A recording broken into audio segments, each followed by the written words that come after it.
Saat memikirkan gunung berapi, apa hal pertama yang terlintas di benakmu? Aliran lava merah panas mengepul yang mengalir di sisinya? Awan abu gelap membumbung tinggi ke langit? Atau justru terbayang pemandian air panas yang menenangkan?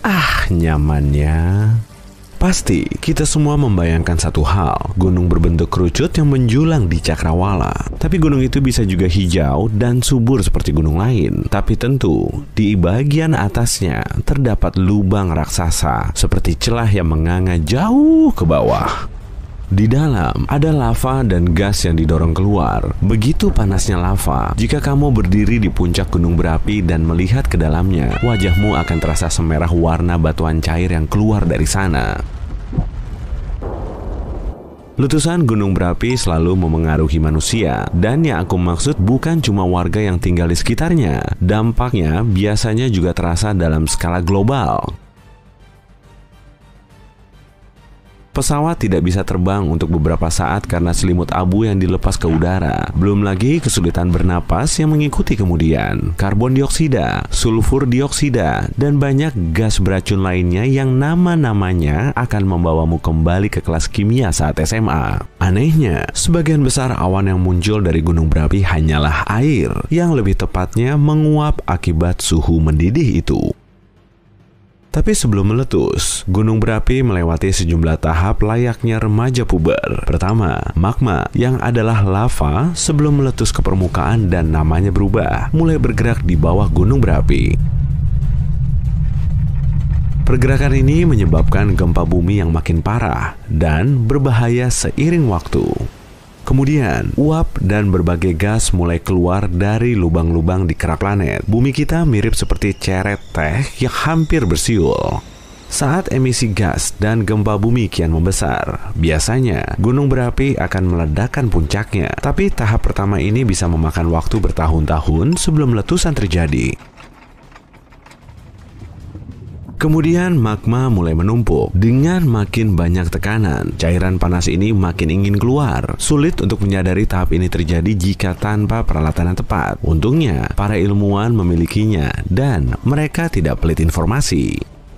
Gunung berapi menjadi lebih aktif dari menit ke menit. Abu mulai keluar dan menyebar di udara, menciptakan awan mengerikan yang mengubah siang menjadi malam. Dengan menumpuknya magma, letusan tak tertahankan. Kemudian, duar! Permukaan gunung menyerah akibat tekanan dari bawah. Magma keluar. Sekarang, gunung memuntahkan lava yang kemudian mengalir ke sisi gunung. Semua ini terdengar seram. Lantas, bagaimana jika ini tidak pernah terjadi? Bagaimana jika tidak ada yang namanya gunung berapi? Akankah bumi akan tetap sama? Jawabannya, tidak. Jika gunung berapi tidak pernah ada, artinya tak akan ada atmosfer. Saat planet kita masih kecil, gas vulkanislah yang menciptakan gelembung pelindung yang memungkinkan kamu dan aku menghirup udara yang sama. Gunung berapi juga berperan besar dalam membentuk daratan dan lautan. 4 miliar tahun lalu, bumi masih dalam proses pembentukan. Wajahnya jauh dari titik biru hijau yang kini kita kenal. Semuanya merah membara dan air terperangkap di bawah keraknya. Setelah permukaannya mendingin dan mengeras, barulah air akhirnya keluar. Gunung berapi bertindak seperti sobekan di kain pada planet kita.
kemudian bergerak dan membentuk lapisan tebal dengan materi yang naik tadi. Seiring waktu, lapisan ini menjadi lebih permanen. Letusan gunung berapi masih terjadi, tapi daratan pertama akhirnya terbentuk. Nah, mari kita bahas manfaat terbaik gunung berapi, atmosfer. Jadi, bagaimana jika gunung berapi berhenti meletus setelah kita mendapatkan perisai pelindung untuk bernapas ini? Hasilnya masih agak buruk.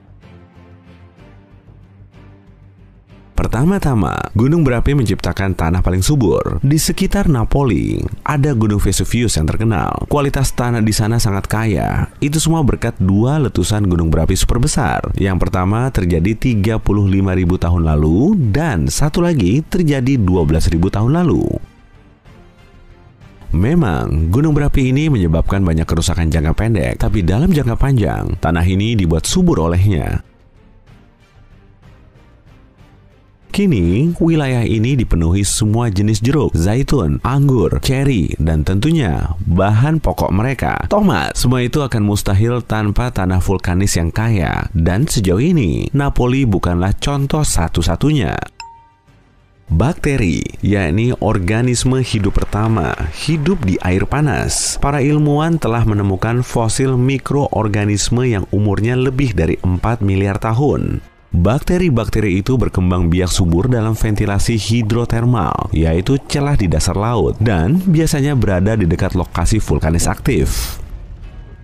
Artinya, tanpa gunung berapi, tak akan ada tanah, air, atau bahkan makhluk hidup pertama yang menurut teori pada akhirnya akan berkembang menjadi semua makhluk yang ada saat ini. Mungkinkah kehidupan tetap berkembang di bumi tanpa gunung yang meledak ini? Jawabannya meragukan. Oke, intinya atmosfer dan kehidupan sudah terbentuk. Jadi, bagaimana jika gunung berapi berhenti meletus hari ini setelah kita punya semua manfaat yang tadi dibahas? Menurut kisah ini, kita sudah sampai di tahap itu.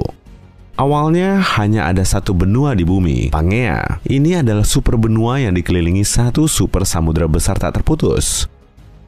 Aktivitas vulkanis saat ini akhirnya sudah tenang, yang artinya semua energi itu akan terkumpul di bawah kerak bumi. Begini gambaran sederhananya. Pertama, ada inti bumi, lalu ada inti luar, selanjutnya ada arus konveksi. Magma ada di baris berikutnya. Setelah itu, kerak bumi. Dan di bagian paling atas, ada samudra dan kerak benua. Penyebab Pangea akhirnya terbelah menjadi benua terpisah seperti saat ini adalah karena lempeng tektonik. Kerak bumi tidak selalu dalam bentuk satu bagian padat. Kerak ini dipecah menjadi potongan besar atau lempeng yang selalu bergerak. Dan semuanya masih bergerak sampai sekarang. Ya, tanah tempatmu berpijak sekarang semacam berselancar di atas arusan konveksi tadi. Prosesnya lambat, jadi kamu tidak bisa merasakannya. Pangea pun tidak pecah sekaligus, melainkan butuh waktu puluhan juta tahun. Saat lempeng bergerak, gempa bumi dan aktivitas gunung berapi terjadi. Akibat lempeng yang bergerak, gunung juga terbentuk. Pergerakan ini juga bagus untuk planet kita karena bumi semacam memperbarui kerak lamanya. Jika tidak ada aktivitas vulkanis saat ini, tekanan di bawah kerak bumi akan terus menumpuk. Tumpukan ini akan mencapai titik didih yang tidak bisa ditangani semua benua lagi. Dan akhirnya, benua akan mulai terbelah menjadi lebih banyak bongkahan yang lebih kecil.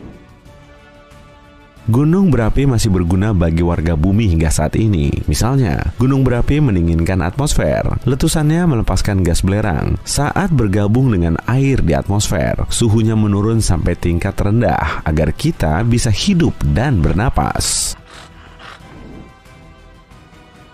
Panas yang dihasilkan juga membawa manfaat. Pembangkit listrik tenaga panas bumi memanfaatkan energi yang berasal dari dalam bumi dan mengubah panasnya menjadi uap. Kemudian, kita menggunakan uap itu dan mengubahnya menjadi listrik. Inilah yang terjadi pada teman-teman kita di Selandia Baru dan Islandia karena mereka tinggal di tempat dengan suhu bawah tanah yang tinggi. Material vulkanis juga bisa dibuat menjadi balok untuk bahan bangunan. Bisa juga dihancurkan untuk membuat semen. Kalau mau, kita bahkan bisa mencari mineral berharga seperti emas, tembaga, dan belerang di gunung berapi. Dan jangan ketinggalan pemandian air panas. Wisata ke tempat-tempat seperti Yellowstone dan Islandia tidak akan sama tanpa pemandian air panas. Dan siapa yang tidak suka berendam di air hangat untuk berenang? Nikmat. Kesimpulannya, gunung berapi tidak terlalu buruk. Bumi kita yang indah tidak akan sama tanpanya.